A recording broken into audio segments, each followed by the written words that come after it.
वकील बहू। जनक पेशे से एक बहुत अच्छी वकील थी, लेकिन कहते हैं ना, बहू कितनी भी बड़ी तोप क्यों ना हो, सास के सामने तो भीगी बिल्ली ही होती है। अरे जनक, क्या बात है? आज रोटी नहीं मिली अभी तक। ये तेरा कोर्ट नहीं है जो आज फैसला ना हुआ तो कल की तारीख मिल जाए। रोटी तो रोज वक्त में चाहिए। हाँ।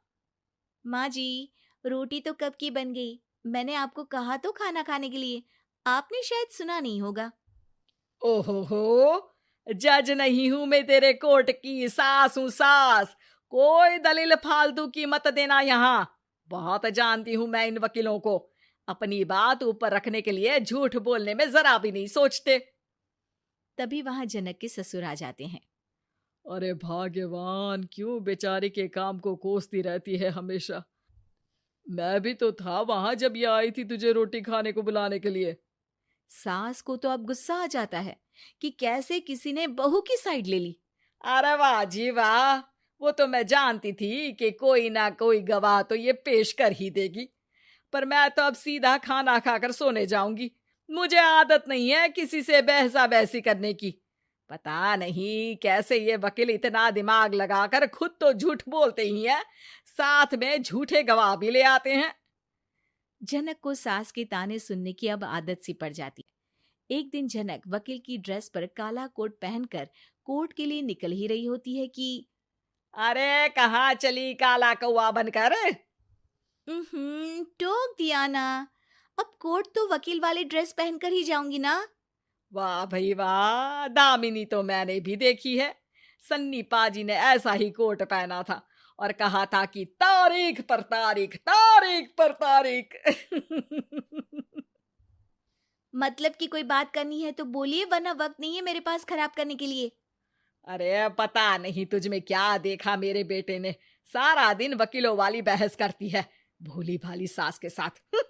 अच्छा सुन, जो इतनी बहस मेरे आगे करती है ना, जरा अपने बॉस से कर ले, जो 1 साल भी ना हुए तेरी शादी को और काले कपड़े पहना दिए।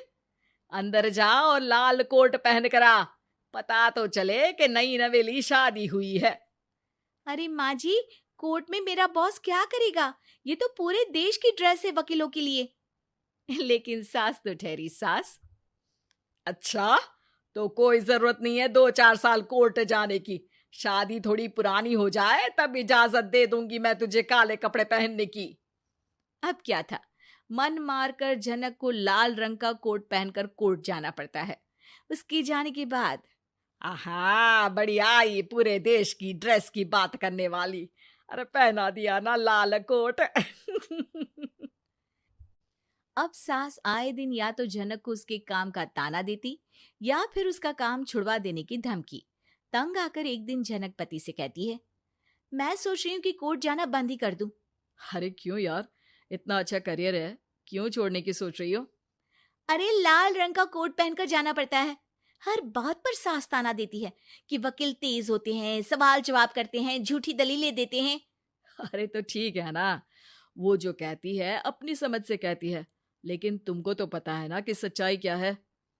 जनक को पति की बात से हौसला मिलता है कि तभी घर पर कुछ लोग आ जाते हैं। अरे आइए पंच साहब, कैसे आना हुआ? अरे भाई साहब, सुना है कि आपकी बहू वकील है। तभी वहां सास आ जाती है। हाँ है तो, लेकिन क्या हुआ? फिर कहीं बहस कराई क्या? अरे हम तो खुद दुखी है उसके व्यवहार से।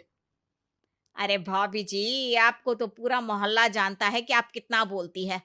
फिर हम यहाँ बहू रानी की कोई शिकायत नहीं, बल्कि अपनी परेशानी लेकर आए हैं। ससुर जी खुश हो जाते हैं। हाँ हाँ, मैं भी बहू को बुलाता हूँ। जनक वहां आती है, सबको नमस्ते करके बैठ जाती है। बहू रानी, हमारे गांव में बड़ी मुसीबत आ गई है। अब तो पूरे गांव की जिम्मेदारी मानो तुम्हारे कंधों पर है। अरे ना ना, इससे तो घर की जिम्मेदारी पूरी नहीं होती, ये गांव की जिम्मेदारी क्या लेगी? भाभी जी, आप चुप हो जाओ। यहाँ पढ़े लिखे लोगों की बात हो रही है। आप जाओ, जरा रसोई से सबके लिए चाय लेकर आओ। मैं कॉफी लूंगी। हाँ हाँ, वकील साहिबा के लिए कॉफी। सास सर पैर सब पटक कर वहां से निकल जाती है। बहू, गांव में पानी नहीं आ रहा है, पड़ोसी राज्य ने हमारा पानी रोक रखा है। इसका मामला तो बड़े कोर्ट में चलेगा पंच जी, लेकिन ऐसा क्यों? वो राज्य हम लोगों से पानी के पैसे मांग रहा है। अब आधे गांव में पानी की सप्लाई खत्म हो गई है बहुरानी। अच्छा पंच साहब, बात गांव की है तो मैं जरूर केस लड़ूंगी। यहाँ एक बार फिर सास की एंट्री हो जाती है। अरे वाह जी वाह, ये काम करवा लो, आप हमारी बहू से बहुत अच्छा करती है। मैं हूं सीधी सादी सास। इस लड़की ने कैसे लड़ लड़ कर मुझे साइड कर रखा है, ये तो अब आपको पता चल ही जाएगा।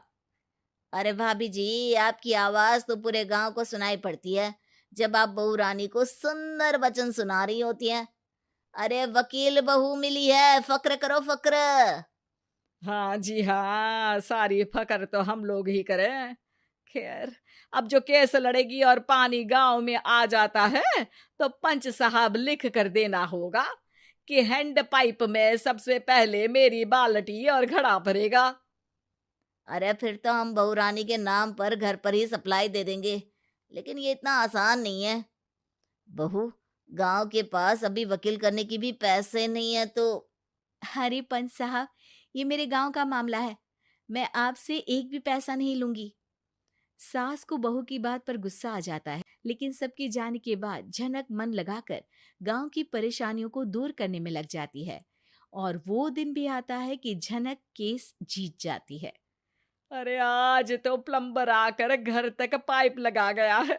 खुश हो जाओ, मेरे कारण तुम लोगों को घर के अंदर ही पानी मिल जाएगा।